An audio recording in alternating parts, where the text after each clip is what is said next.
ನಿಮ್ಮ ಹಳೆಯ ಚಿನ್ನದ ಒಡವೆನ ಅಧಿಕ ಬೆಲೆಗೆ ಮಾರಬೇಕೆ?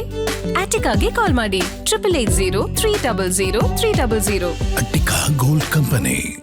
ಇತ್ತೀಚೆಗೆ ಶಾಲಾ ಶಿಕ್ಷಣದಲ್ಲಿ ಏನಾಗ್ತಾ ಇದೆ ಅನ್ನೋದೇ ಪ್ರಶ್ನೆ. ಕಾರಣ ಮಕ್ಕಳಿಗೆ ಹೊಡೆಯೋದು, ಬಡಿಯೋದು, ಶಿಕ್ಷೆ ಕೊಡೋ ವಿಚಾರಗಳು ಜಾಸ್ತಿ ಆಗ್ತಾ ಇದೆ. ಹಿಂಗೆ ವಿದ್ಯಾರ್ಥಿಗೆ ಹೊಡೆದ್ರು ಅನ್ನೋ ಕಾರಣಕ್ಕೆ ಮನಸೋ ಇಚ್ಛೆ ಶಿಕ್ಷಕರು ಆ ವಿದ್ಯಾರ್ಥಿ ಸೂಸೈಡ್ ಮಾಡ್ಕೊಂಡಿದ್ದಾರೆ. ಆದರೆ ಆತ್ಮಹತ್ಯೆಗೆ ಯತ್ನ ಆಗಿರುವ ಘಟನೆ ಬೆಂಗಳೂರಿನಲ್ಲೇ ಆಗೋಗಿದೆ. ಖಾಸಗಿ ಶಾಲೆಯಲ್ಲಿ ವಿದ್ಯಾರ್ಥಿಗೆ ಮನಸೋ ಇಚ್ಛೆ ಹೊಡೆದ್ರು ಶಿಕ್ಷಕರು ಅನ್ನೋ ಕಾರಣಕ್ಕೆ ಹಲ್ಲೆ ಆಗಿದೆ ಶಿಕ್ಷಕರಿಂದ ಅನ್ನುವಂಥ ಗಂಭೀರ ಆರೋಪ. ಮನನೊಂದು ಆತ್ಮಹತ್ಯೆಗೆ ಯತ್ನ ಮಾಡಿದ್ದಾರೆ 7ನೇ ತರಗತಿ ವಿದ್ಯಾರ್ಥಿ ಸಮರ್ಥ್. ಆತ್ಮಹತ್ಯೆಗೆ ಯತ್ನ ಮಾಡಿರುವ 7ನೇ ತರಗತಿ ವಿದ್ಯಾರ್ಥಿ ಅನ್ನೋದರ ಡೀಟೇಲ್ ಸಿಗ್ತಾ ಇದೆ. ಸೆಂಟ್ ಫಿಲೋಮಿನಾ ಶಾಲೆಯಲ್ಲಿ ಓದ್ತಾ ಇದ್ದಾರೆ ಸಮರ್ಥ್. ಶಿಕ್ಷಕರು ಹಲ್ಲೆ ಮಾಡಿದ್ರು ಅನ್ನೋ ಕಾರಣಕ್ಕೆ ಆತ್ಮಹತ್ಯೆಗೆ ಯತ್ನ ಆಗಿದೆ. ಮರಿಯಪ್ಪನ ಪಾಳ್ಯದಲ್ಲಿರುವ ಸ್ಕೂಲ್ ಇದು. ಶಾಲೆಯಲ್ಲಿ ಕ್ಷುಲ್ಲಕ ಕಾರಣಕ್ಕೆ ಹೊಡೆದು ಆಚೆ ನಿಲ್ಲಿಸ್ಬಿಟ್ರಂತೆ ಶಿಕ್ಷಕರು. ವಿದ್ಯಾರ್ಥಿಯ ಜಾತಿ ಬಗ್ಗೆಯೂ ಕೂಡ ನಿಂದಿಸಿ ಕಿರುಕುಳ ಕೊಟ್ಟಿರುವ ಆರೋಪ ಕೇಳೋದಕ್ಕೆ ಸಿಕ್ಕಿದೆ. ಶಿಕ್ಷಕರ ಕಿರುಕುಳಕ್ಕೆ ಮನನೊಂದು ನೇಣು ಬಿಗಿದುಕೊಂಡು ಆತ್ಮಹತ್ಯೆಗೆ ಯತ್ನ ಆಗಿದೆ. ಕಿರಾಣಿ ಅಂಗಡಿ ಇಟ್ಕೊಂಡು ಜೀವನ ನಡೆಸ್ತಾ ಇದ್ರಂತೆ ಬಾಲಕನ ಪೋಷಕರು.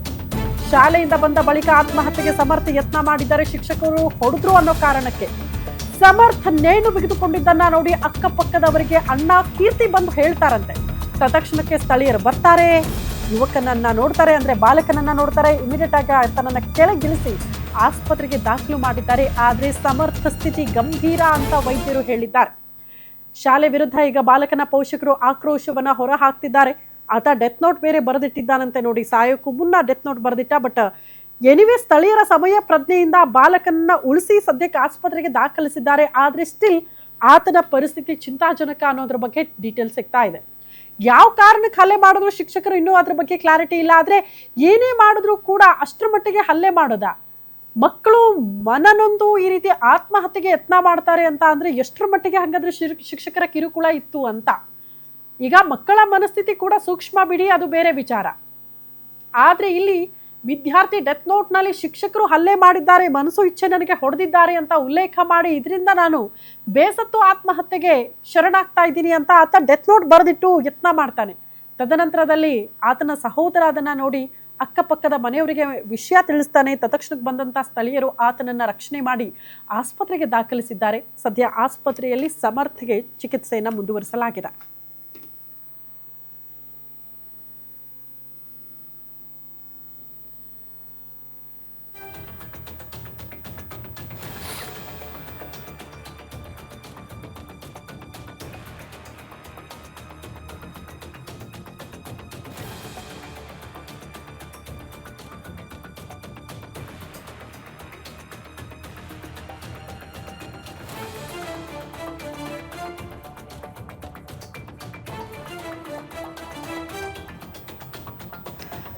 ಕಷ್ಟ ಪಟ್ಕೊಂಡು ಪಾಪ ಜೀವನ ಸಾಗಿಸಿ ಮಕ್ಕಳಿಗೆ ಒಳ್ಳೆ ಎಜುಕೇಶನ್ ಕೊಡಿಸ್ಬೇಕು ಅಂತ ಹೆತ್ತ ತಂದೆ ತಾಯಿ ನೋಡಿ ಕೂಲಿ ನಾಲಿ ಆದ್ರೂ ಪರವಾಗಿಲ್ಲ ಒಂದು ಚಿಕ್ಕ ಅಂಗಡಿ ಇಟ್ಕೊಂಡು ಜೀವನ ಮಾಡ್ತಾ ಮಗುವನ್ನ ಚೆನ್ನಾಗಿ ಓದಿಸ್ಬೇಕು, ಒಳ್ಳೆ ಶಿಕ್ಷಣ ಕೊಡಿಸ್ಬೇಕು ಅಂತ ಶಾಲೆ ಕಳಿಸಿದ್ದಾರೆ. ಆದ್ರೆ ಶಾಲಾ ಶಿಕ್ಷಕರು ಆ ಮಗುವಿಗೆ ಮನಸೋ ಇಚ್ಛೆ ಹಲ್ಲೆ ಮಾಡಿದ್ರು ಅನ್ನೋ ಕಾರಣಕ್ಕೆ ಆ ಬಾಲಕ ನೇರವಾಗಿ ಮನೆಗೆ ಬಂದಿದ್ದು ಆತ್ಮಹತ್ಯೆಗೆ ಶರಣಾಗ್ತೀನಿ ಅಂತ ಡೆತ್ ನೋಟ್ ಬರೆದಿಟ್ಟು ಆತ್ಮಹತ್ಯೆಗೆ ಯತ್ನ ಮಾಡ್ಕೊಂಡಿದ್ದಾನೆ.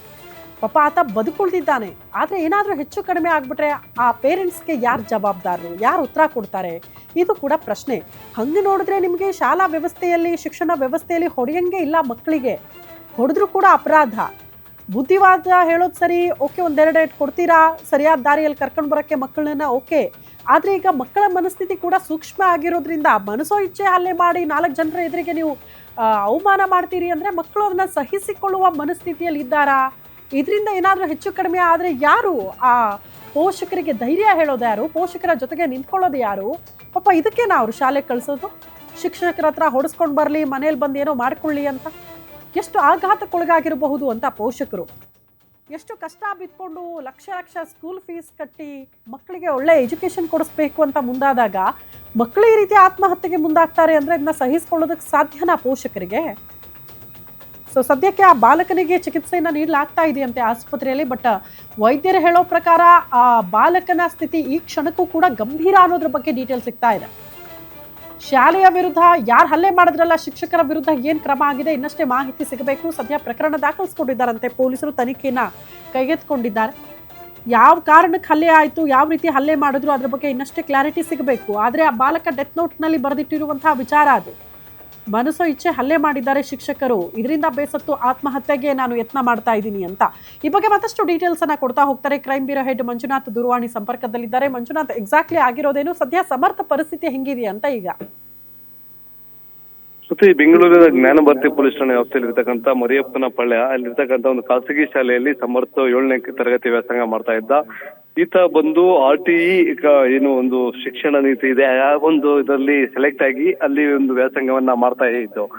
ಆ ಸಂದರ್ಭದಲ್ಲಿ ಬೇರೆ ವಿದ್ಯಾರ್ಥಿಗಳಿಗೂ ಸಮರ್ಥಗೂ ಸಣ್ಣ ಪುಟ್ಟ ಜಗಳ ಆಗ್ತಾ ಇತ್ತು. ಜೊತೆಗೆ ಏನು RTE ಅಡಿಯಲ್ಲಿ ಸೆಲೆಕ್ಟ್ ಆಗಿರ್ತಕ್ಕಂಥ ವಿದ್ಯಾರ್ಥಿ ಅನ್ನೋ ಕಾರಣಕ್ಕಾಗಿ ಇತರೆ ವಿದ್ಯಾರ್ಥಿಗಳು ಆತನನ್ನ ಒಂದು ರೀತಿಯಾಗಿ ಕೀಳಾಗಿ ನೋಡೋದು, ಆತನ ಮೇಲೆ ಜಗಳ ಮಾಡೋದು, ಇವೆಲ್ಲವನ್ನ ಸಹ ಮಾಡ್ತಾ ಇದ್ರು. ಈ ವಿಚಾರವಾಗಿ ಶಾಲಾ ಆಡಳಿತ ಮಂಡಳಿ ಮತ್ತೆ ಅವರ ಕ್ಲಾಸ್ ಟೀಚರ್ಗಳ ಗಮನಕ್ಕೆ ತಂದಂತ ಸಂದರ್ಭದಲ್ಲೂ ಆ ಸಮರ್ಥನ್ನೇ ಶಿಕ್ಷಕರು ನಿಂದನೆ ಮಾಡ್ತಕ್ಕಂಥದ್ದು, ಹಲ್ಲೆ ಮಾಡ್ತಕ್ಕಂಥ ಒಂದು ಘಟನೆ ನಡೀತಾ ಇತ್ತು ಅಂತಕ್ಕಂಥ ಆರೋಪವನ್ನ ಈಗ ಅವರ ಪೋಷಕರು ಮಾಡ್ತಾ ಇದ್ದಾರೆ.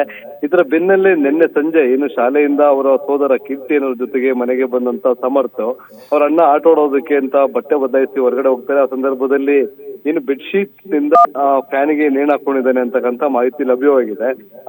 ಅದನ್ನ ಕಂಡಂತ ಅವರ ಅಣ್ಣ ಏನು ಕೀರ್ತಿ ಅಂತ ಇದ್ದಾರೆ, ಅವರು ಅಕ್ಕಪಕ್ಕದ ಮನೆಯವರಿಗೆ ತಿಳಿಸ್ತಾರೆ. ಅವರು ಕೂಡಲೇ ಸಹಾಯಕ್ಕೆ ಧಾವಿಸಿ ನೇಣು ಹಾಕೊಂಡಿದ್ದಂತ 7ನೇ ತರಗತಿ ವಿದ್ಯಾರ್ಥಿ ಅಂತ ಸಮರ್ಥನ ರಕ್ಷಣೆ ಮಾಡಿ ಕೂಡಲೇ ಆಸ್ಪತ್ರೆಗೆ ದಾಖಲು ಮಾಡುವಂತ ಕೆಲಸವನ್ನ ಮಾಡ್ತಾರೆ.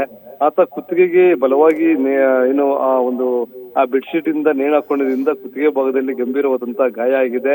ಆ ನೆಕ್ ಸ್ವಲ್ಪ ಡ್ಯಾಮೇಜ್ ಆಗಿದೆ ಅಂತಕ್ಕಂಥ ಮಾಹಿತಿ ಕೂಡ ಲಭ್ಯವಾಗಿದೆ. ಈಗ ಸದ್ಯ ICU ನಲ್ಲಿ ಒಂದು ಆತನನ್ನ ದಾಖಲು ಮಾಡಿಕೊಂಡು ಚಿಕಿತ್ಸೆಯನ್ನ ನೀಡುವಂತ ಕೆಲಸವನ್ನ ಸಹ ಮಾಡ್ತಾ ಇರ್ತಕ್ಕಂಥದ್ದು. ಸದ್ಯದ ಮಟ್ಟಿಗೆ ಆತನ ಸ್ಥಿತಿ ಗಂಭೀರವಾಗಿದೆ, ಜೀವಕ್ಕೂ ಅಪಾಯ ಇದೆ ಅಂತಕ್ಕಂಥ ಮಾಹಿತಿಯನ್ನ ವೈದ್ಯರು ಅವರ ಪೋಷಕರಿಗೆ ಹೇಳಿದ್ದಾರೆ. ಈ ಸಂಬಂಧಪಟ್ಟಂತೆ ನೇರವಾಗಿ ಶಿಕ್ಷಕರು ಒಂದು ನಿಂದನೆ ಇರ್ಬೋದು, ಹಲ್ಲೆ ಇರ್ಬೋದು, ಈ ಸಂಬಂಧಪಟ್ಟ ಹಾಗೆ ಏನು ಅವರು ಆ ಒಂದು ದೂರನ್ನ ದಾಖಲು ಮಾಡಿದ್ದಾರೆ. ಆ ದೂರಿಗೆ ಸಂಬಂಧಪಟ್ಟಂತೆ ಜ್ಞಾನಭಾರತಿ ಪೊಲೀಸ್ ಠಾಣೆಯಲ್ಲಿ ಒಂದು FIR ಕೂಡ ದಾಖಲಾಗಿರ್ತಕ್ಕಂಥದ್ದು. ಉಳಿದಂತೆ ಏನು ಶಾಲೆಯಲ್ಲಿ ನಿರಂತರವಾಗಿ ಪದೇ ಪದೇ ಆಗ್ತಕ್ಕಂಥ ಆ ಹಿಂಸೆ ಇರ್ಬೋದು ಅಥವಾ ಮಾನಸಿಕವಾಗಿ ಕಿರುಕುಳವನ್ನ ನೀಡ್ತಾ ಇದ್ರು, ಅದಕ್ಕೆ ಸಂಬಂಧಪಟ್ಟಂತೆ ಆತ ಪೋಷಕರ ಬಳಿ ನಾನು ಆ ಶಾಲೆಗೆ ಹೋಗೋದಿಲ್ಲ, ನನ್ನನ್ನ ಬೇರೆ ಸ್ಕೂಲ್ಗೆ ಸೇರಿಸಿ ಅಂತಕ್ಕಂಥ ಒಂದು ಮನವಿಯನ್ನು ಸಹ ಹಿಂದೆ ಮಾಡ್ಕೊಳ್ತಾ ಇದ್ದ, ಪೋಷಕರ ಬಳಿ ಹೇಳ್ಕೊಳ್ತಾ ಇದ್ದ ಅಂತಕ್ಕಂಥದ್ದು. ಸದ್ಯ ಯಾವ ಕಾರಣಕ್ಕಾಗಿ ಶಿಕ್ಷಕರು ಏನ್ ನಿಂದನೆ ಮಾಡಿದ್ದಕ್ಕೆ ಅಥವಾ ಸಹಪಾಠಿಗಳು ನಿಂದನೆ ಮಾಡಿದ್ದಕ್ಕೆ ಅಥವಾ ಆತ್ಮಹತ್ಯೆ ಯತ್ನ ಮಾಡಿದಾನ ಅಥವಾ ಏನಾದ್ರು RTE ಅಡಿಯಲ್ಲಿ ಸೆಲೆಕ್ಟ್ ಆಗಿದ್ದಂತ ವಿದ್ಯಾರ್ಥಿಗೆ ಪ್ರತ್ಯೇಕವಾಗಿ ಏನಾದ್ರು ಆತನನ್ನ ಕೂರಿಸೋದಿರ್ಬೋದು ಅಥವಾ ಮಾನಸಿಕವಾಗಿ ಹಿಂಸೆ ಕೊಡ್ತಕ್ಕಂಥದ್ದು ಇರ್ಬೋದು, ಆತನನ್ನ ನೋಡ್ಕೊಳ್ಳುವಂತ ರೀತಿ ಯಾವ ರೀತಿಯಾಗಿತ್ತು ಅನ್ನೋದು ಪೊಲೀಸರ ತನಿಖೆಯಿಂದ ಬೆಳಕಿಗೆ ಬರಬೇಕಾಗಿದೆ. ಸದ್ಯ ಈ ಪ್ರಕರಣಕ್ಕೆ ಸಂಬಂಧಪಟ್ಟಂತೆ ಸದ್ಯ ಏನು ಆ ಪೋಷಕರು ಕೊಟ್ಟಿರ್ತಕ್ಕಂಥ ಹೇಳಿಕೆ ಆಧಾರದ ಮೇಲೆ ಜ್ಞಾನಭಾರತಿ ಪೊಲೀಸರು ತನಿಖೆಯನ್ನ ಮುಂದುವರಿಸಿದ್ದಾರೆ. ಶ್ರುತಿ. ಓಕೆ ಮಂಜುನಾಥ್, ಧನ್ಯವಾದಗಳು ತಮ್ಮೆಲ್ಲ ಮಾಹಿತಿಗೆ.